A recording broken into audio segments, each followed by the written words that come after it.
Hi everyone and welcome to the first lecture in Basic Manners.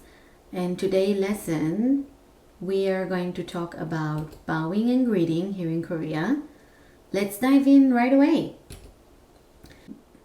A lot of the non-Koreans that I meet and talk to, they are telling me that bowing is degrading, it's beneath them, or they don't understand why they need to bow. So actually non-Koreans don't have to bow, and that's a fact. But basically bowing, when it comes to seeing in Korean society, it just shows respect to other people. It shows very positive feelings. It can show trust, satisfactions with each other. Hence the meaning of the action is actually very positive, and doing it can create more trust between people. Bowing is a nonverbal greeting, and it mainly used when meeting or separating, but there's a lot of times you can see people bow in the middle of a conversation after they were given a compliment or after they were giving some positive reaction or positive reply. Many times a bow can be accompanied by a handshake, and that would be mainly in business circumstances or when Koreans meet non-Koreans and they assume that a handshake is the non-Korean way to say hello. As it comes, for a rule of thumb would be the lower the bow, the deeper are the feelings.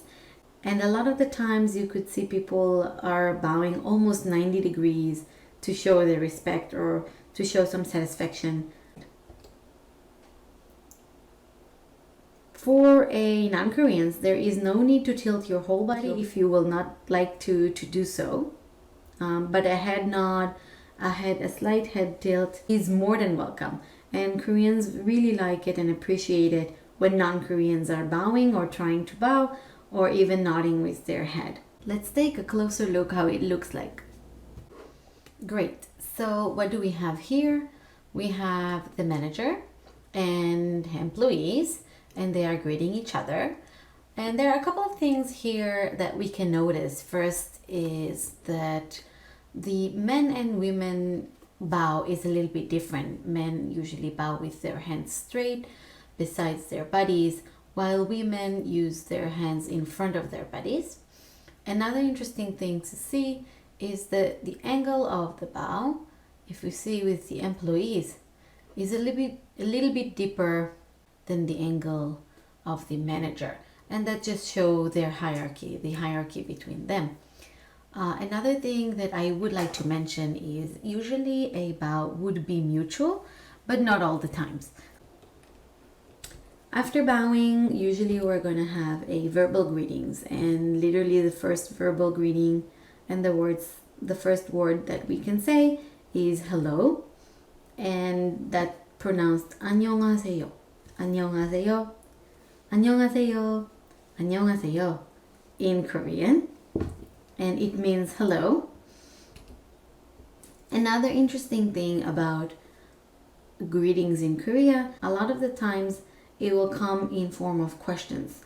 So in order to greet you, people will say hello, and then they will ask you something.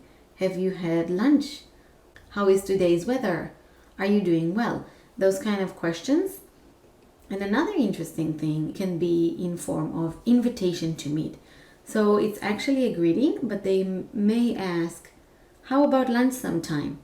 Or let's grab dinner. So those kind of invitation has no other agenda, just to greet you and to show interest with you. Many of those greetings will actually revolve around food. As I mentioned, let's get a cup of coffee, let's have lunch sometime. And it actually comes from a habit that was used way in the past, when Korea was a poor country. Again, that was very long time ago. And people didn't have much to eat and survival was very difficult. Asking someone else if they had a meal was the polite way and the kind way to ask them if they are doing well, if they are surviving. So this kind of historical habit or historical reason. It's stuck until these days, until modern days, and it's still being used in different form, of course. But that's very interesting reason around why food. So greetings as a whole in Korea are used to either open or close conversations and make some interaction with the other side, show some interest with the other side. But something that happens to non-Korean, and it happened to me a lot, is that a lot of us are quite confused with the verbal greeting and take it literally, especially when it comes in form. I've prepared a quick tip for everyone just to know when it's real or not. So when people really want to meet you, they will ask for a schedule. If somebody really want to meet me, they will say, "Hey Mayan, how about getting a cup of coffee sometime?" And then I will say, "Sure, why not?" And they will ask, "Great, is tomorrow 4 p.m. good for you?" Or, "Great, are you available next week?" Or, "Great, let's schedule for 2 days from now." Those kind of answers would be showing you their real motivation to meet with you and not only to greet. Other than that, it will be probably just a greeting. This is all that we have time for today. I hope everyone enjoyed it and you learn new things, and I will see you in part 2.